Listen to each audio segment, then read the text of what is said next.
Hi everybody, welcome back to the Evermore YouTube channel. It's Chris back with your match preview for Newcastle United taking on Leicester City this Monday night at St James's Park. 1 point is all we need to qualify for Champions League. You bastards really got it today as well. I thought Liverpool were going to get beat by Aston Villa. The bastards left it right late and then ended up equalising 1-1 with Firmino's white teeth blinding Martinez in the Villa goal, and he managed to smash one in. So we have to leave it one more game. We could have qualified for it this weekend. Let me know in the comments if you would have been disappointed if that had been the case or not. Keith Downey from Sky Sports had put that question out. Personally, for me, I'd have been quite happy for us to qualify this weekend just to see the look on Clippity Klopp's face in the crowd as he's banned from the touchline for being a serial wank. I would have loved to have seen him crying in his German beer later on that he hasn't qualified for the Champions League. But listen, yeah, it's only a stay of execution because Newcastle United are taking on Leicester City at St James's Park, as I said, on Monday night. We only need 1 point is all we need to make sure we qualify in the Champions League, whether we finish third or fourth. Liverpool cannot catch us if we have 1 more point on the board. They cannot mathematically knock us out of the top 4. What a position to be in going into your last 2 games of the season. You know, Leicester City are dead on their arse. They're 19th in the table.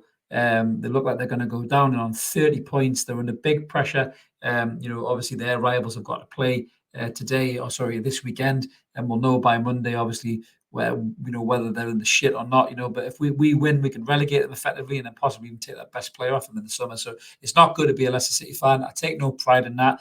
They're a good club. I like them. Winning the Premier League was unbelievable a few years back. They broke the trend. Gate crashed the status quo of the Premier League, and I love them for it. But they've been slipping and sliding really over the last few years, and they're definitely going to go down, I think. And Newcastle United are going to help them with that. So let's have a look at the lineup. Get stuck in this in a minute. Before we do, a little reminder: if you haven't already, please consider subscribing. We'd love you to come and join us. We're over 3,400 subscribers. We're heading over to 3,500 soon. Unbelievable season. Mark didn't think we'd get 3,000 this season, so make sure you give Mark a stick in the comments. So we're over 3,000. We're aiming for 4. We'll do another giveaway. So if you're new, click subscribe. You can enter the 4K giveaway, and you might win yourself a prize as well. A few of our listeners have already won that. But loads of room for you, Nevermore. Loads of content. 2 live shows Mondays and Wednesdays, and pop videos just like this preview we're going to get stuck into. So how do you think the lads are going to line up? The big issue that we have is the midfield is absolutely battered.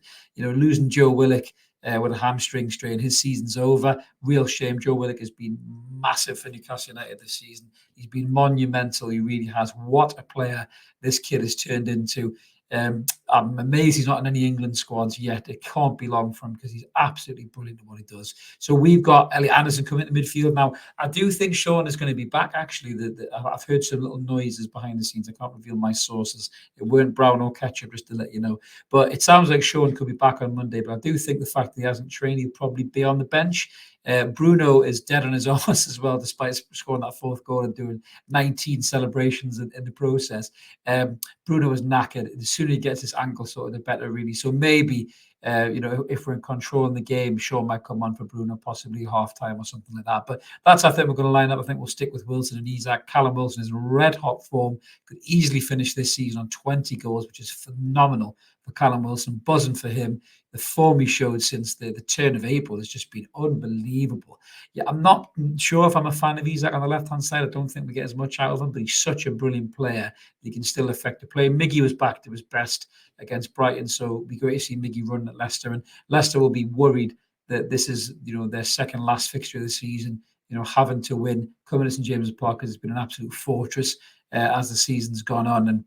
And if these lads can do the business in front of that home crowd, qualify for Champions League for the first time in 20-something years, what an atmosphere it's going to be. St James's Park is going to be absolutely electric. I'm sure Water Flags are going to outdo themselves. The crowd will be singing at the top of the lungs. You seem to say it's the best atmosphere ever, every single game that will have a big game. And this is a massive game. And I'm backing the lads to get the job done. I really am.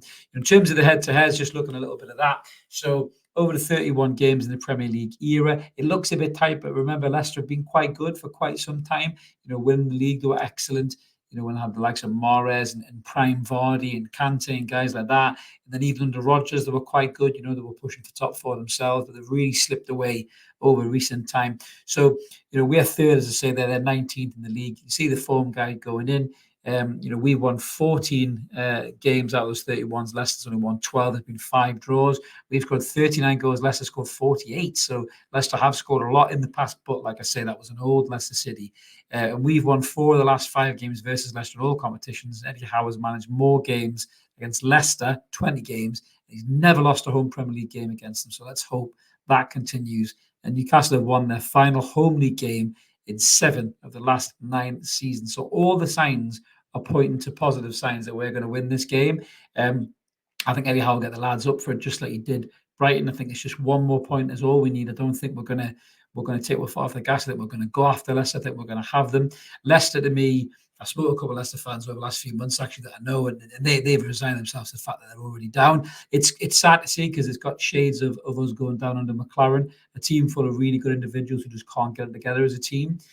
So they will lose a lot of players when they go down. We know about James Maddison, Harvey Barnes, Tillemans, those kind of guys. They're going to lose a lot of these players.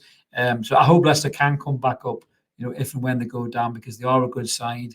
They've been ran superbly by these owners over the years. Obviously, the tragedy that happened to their owner a few years back was awful. But they've gave their fans so many good memories. It would be a shame if they have a long stay of execution away from the Premier League. So hopefully, if they do go down and come back up. But listen, this is all about Newcastle United on Monday night, and I think the lads will get the job done. I'm going to go for a 3-0 victory.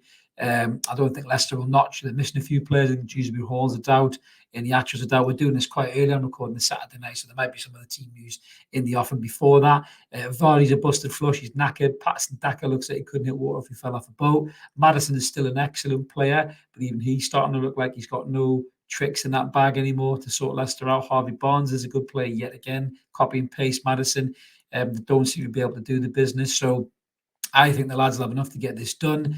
I'm going for a 3-0 victory to Newcastle United. Let us know in the comments below what you think about our lineup. You think it's about right, and also what you think about the scoreline as well. And if we do win, and we do win by 3 goals, 2 goals, 1 goal, fuck it. Even if we get a draw, it's party time, because Newcastle United will be back in the Europeans elite competition, the Champions League. We'll hear that amazing music. What an achievement by these players, what an achievement by this manager, and just what an enjoyable experience for all of us fans, whether you sat in the ground or you're on the other side of the world in front of your TV, cheering at the top of your lungs.